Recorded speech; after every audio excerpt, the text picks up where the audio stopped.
Request చేస్తున్నాం. నన్ను ఏం మాట్లాడించేటట్లేదు వీళ్ళు అసలు. నేను ఆ సినిమాలు సపోర్ట్ చేస్తే నా సినిమాల్లో కూడా ప్రెస్ మీట్లోకి వెళ్తా, కానీ నేనే ఎక్కువ మిగతా వాళ్ళు తక్కువ మాట్లాడతారు. ఈ సినిమాకి సంబంధించి ఎన్ని ప్రెస్ మీట్లకు వచ్చాయి కదా, ఒక్కొక్కరు ఇలా స్పీచ్ని ఇలా చూస్తూ ఉన్నా, ఒక్కొక్కరు ఒక అద్భుతం అనమాట. దీని నుంచి ప్రతి ఆర్టిస్ట్ చాలా గట్టిగా అంటే కాన్ఫిడెంట్గా మాట్లాడతారు. దానికి కారణం సినిమా హిట్ కాబోతుంది కాబట్టి అంత కాన్ఫిడెంట్గా వాళ్ళందరూ ఉన్నారు.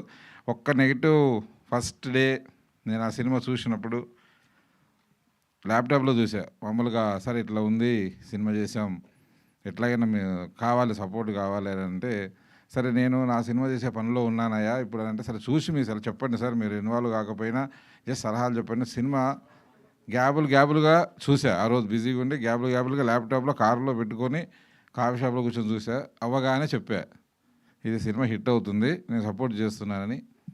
ఆ తర్వాత జగదీష్ గారికి చెప్పడం, సురేష్ ప్రొడక్షన్ వాళ్ళందరూ స్టూడెంట్స్తో అందరు ఇక్కడ కూర్చొని, ఆల్ స్టూడెంట్స్ అందరినీ ఫిల్మ్ స్కూల్ స్టూడెంట్స్ కూర్చొని నచ్చి ఈ సినిమాని ఇష్టపడి వాళ్ళు దిగి వాళ్ళు ఇన్వెస్ట్ చేస్తూ వాళ్ళు ఖర్చు పెడుతూ సినిమాని వరల్డ్ వైడ్గా ఆగస్టు 15న రిలీజ్ చేస్తున్నారు.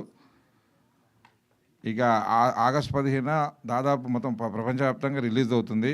అంటే ఇంత పెద్ద కాంపిటీషన్లో చాలా పెద్ద సినిమాల మధ్యలో వస్తుంది. ధైర్యంగా సినిమా పే చేస్తుందని ఒక హాలిడే డేట్ దొరకడం వల్ల, అంటే మధ్యలో లాస్ట్ మంత్ కూడా అనుకున్నాము, కానీ ఒక మంచి హాలిడే డేట్ దొరికితే కరెక్ట్గా అని చెప్పి ఆగస్టు 15న కాంపిటీషన్ ఉన్నా సరే జగదీష్ గారు, సురేష్ బాబు గారు ఇష్టపడి రిలీజ్ చేస్తున్నారు.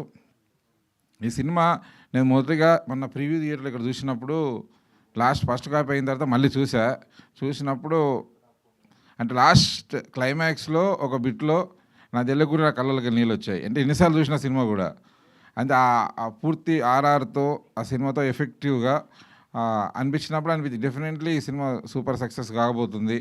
ఆడియన్స్కి ఏ రకమైన ఆల్ ఆడియన్స్కి నచ్చే సినిమా ఇది. This is not only youth cinema. అంటే అందరు మాట్లాడుతున్నారు ఒక మెసేజ్ ఉంది, మెసేజ్ సినిమా అలా అంటున్నారు. ఇది మెసేజ్ సినిమా కాదు, మెసేజ్ ఉన్న ఒక కమర్షియల్ సినిమా. ఫస్ట్ రీల్ నుంచి లాస్ట్ వరకు ఒక కమర్షియల్ ఆల్ హంగులు ఉన్న సినిమా. కమర్షియల్ హంగులు ఉన్న సినిమా. ఫస్ట్ సీన్ నుంచి లాస్ట్ సీన్ వరకు ఎక్కడ మెసేజ్ని డైరెక్టర్ చాలా ఇంటెలిజెంట్గా రైటింగ్ చేశాడండి. ప్రతి పాయింట్ని చాలా ఇంటెలిజెంట్గా ఎంతవరకు అవసరమో పోర్షన్ అంతవరకే షూట్ చేస్తూ దాన్ని మళ్ళీ వెంబడే కమర్షియల్ వైపు వెళ్తూ చాలా సున్నితంగా చెప్పాడు. ఈజ్ డెఫినెట్లీ ఎంతో అనుభవం ఉంటే తప్ప, ఎంత అబ్జర్వేషన్ చేస్తే తప్ప, ఎన్ని సినిమాలు చూశాడో తెలియదు, ఎక్కడ నేర్చుకున్నాడో నాకు తెలియదు. బట్ డెఫినెట్లీ మాకు అందరు నచ్చే విధంగా చేశాడు. మేమే చాలా అంటే ఒక ఫుల్ సినిమా చూసినప్పుడు, మేము ఏదైనా స్క్రిప్ట్ చెప్పినప్పుడు, నా కథలు చేసినప్పుడు అంతా నచ్చి 20% చేంజెస్, ఇది బాగుంటుంది అది బాగుంటుంది చెప్పాను. ఈ సినిమా చూసినప్పుడు నేను ప్రొడ్యూసర్గా ఫస్ట్ స్క్రిప్ట్ విన్నప్పుడు కూడా నేను ఒక చేంజ్ కూడా చెప్పేవాడిని కాదు, అంత పర్ఫెక్ట్గా ఉంది. క్లైమాక్స్ లాస్ట్ షాట్ వరకు భిక్షు డెఫినెట్లీ ఇండస్ట్రీలో చాలా గుర్తింపు ఉన్న డైరెక్టర్ కాబోతున్నాడు. నా అనుభవం ప్రకారం, నేను ఎక్స్పీరియన్స్ చేసిన సినిమాల ఇంత అనుభవం ప్రకారం చెప్తున్నా. డెఫినెట్లీ ఆల్రెడీ నెక్స్ట్ 3 స్క్రిప్ట్లు కూడా కొన్ని పాయింట్స్ చెప్పారు నాకు. మంచి 1 by 1 చేసుకుంటా చాలా పెద్ద పొజిషన్ చేయాలని మనస్ఫూర్తిగా కోరుకుంటున్నా. అలాగే వెంకటేష్ చాలా ప్యాషనేట్ ప్రొడ్యూసర్. తను అలా మాట్లాడుతున్నాడు కానీ ఎట్లా అంటే ఇంత కష్టం నాకు తెలియదండి. నాకు ఏదో సినిమా ఫీల్డ్ ఇక్కడ నా ఊహ తెలియగానే షూటింగ్ చూద్దాను ఫిలిం నగర్కి వచ్చా, షూటింగ్లు చూసుకుంటా, కెమెరా అసిస్టెంట్కి ఎదిగి, ప్రొడక్షన్ మేనేజర్కి ఎదిగి, తర్వాత ప్రొడ్యూసర్ అయ్యి ఇట్లా చేసాయి. అది కష్టం ఏంటో సడన్గా తెలియదు నాకు.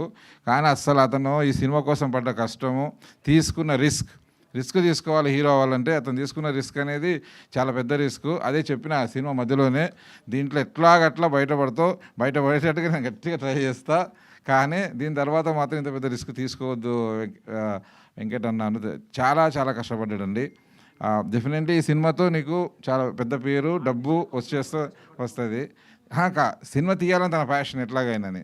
అలాగే ఈ సినిమాలో నటించిన మిగతా ఆర్టిస్టులు అందరూ అందరికీ ఈ సినిమా వాళ్ళ కెరియర్లో బెస్ట్ మూవీ అవుతుంది. దీని ద్వారా వాళ్ళకి అవకాశాలు వస్తాయి, ముందుకు వెళ్తారు. అలాగే ఈ సినిమా ద్వారా వస్తున్న మొదటి జంట అంటే వీళ్ళిద్దరు చాలా బాగా చేశారు, బెస్ట్ ఫ్యూచర్ ఉంది. ఈ సినిమా తర్వాత అవకాశాలు వచ్చిన సినిమాలో మంచి సెలెక్ట్ చేసుకొని వెళ్ళాలి. ఇంత కాన్ఫిడెంట్గా సక్సెస్ మీట్లాగా ఎందుకు మాట్లాడుతుంటే డెఫినెట్లీ ఇటు కాబోతుంది. ఒకటి దీనికి హెల్ప్ చేయాల్సింది మీడియా, ఎవరైనా సరే మీడియాలందరూ ఆఖరికి స్రవంతి గారితో సహా అందరూ వీలైనంత వరకు ఈ సినిమా గురించి పోస్టులు పెట్టండి. రేపు త్వరలోనే ఇప్పుడు షోలు స్టార్ట్ అయినాయి. మనకు షో వేశారు. జగదీష్ గారు చెప్పారనమాట, షోలు కూడా వేపిస్తున్నానండి, వేపించి ముందుగానే జనాల్లోకి తీసుకెళ్ళి టాక్ అనేది. కానీ మీడియా కొంచెం ఒక్క చెయ్యి ఎక్కువగా డైలీ ఒక పోస్ట్, ఈ సినిమా బాగుంది చూసింది, మీకు కూడా షో వేస్తారు ముందుగానే, వేసినాక చూసి సపోర్ట్ చేయాలని మనస్ఫూర్తిగా కోరుకుంటున్నా. అలాగే ఈ సినిమా బుక్ మై షో కూడా డైరెక్టర్ ఒకరి కెమెరాకి జగదీష్ గారికి చెప్పారు, సురేష్ బాబు గారు కూడా చెప్పిన తర్వాత ఆయన చెప్పారు, ఈరోజు బుక్ మై షో ఓపెన్ చేపిస్తున్నారు వాళ్ళు. కాబట్టి ఇలా రేజ్ ఎలా ఉంది ఏంటి అనేది దేవి థియేటర్, మెయిన్ థియేటర్ నుంచి మిగతా మల్టీప్లెక్స్లలో చేస్తున్నారు. ఎగ్జిబిటర్లు కూడా మంచి సపోర్ట్ చేస్తున్నారు. కాబట్టి ప్రేక్షకుల నుంచి కూడా మంచి స్పందన వస్తుంది. మంచి స్పందన వచ్చి టికెట్లు బుక్ చేసుకొని ముందుగా థియేటర్కి వచ్చి వీళ్ళని ఆశీర్వదించాలని మనస్ఫూర్తిగా కోరుకుంటున్నాను. Thank you so much.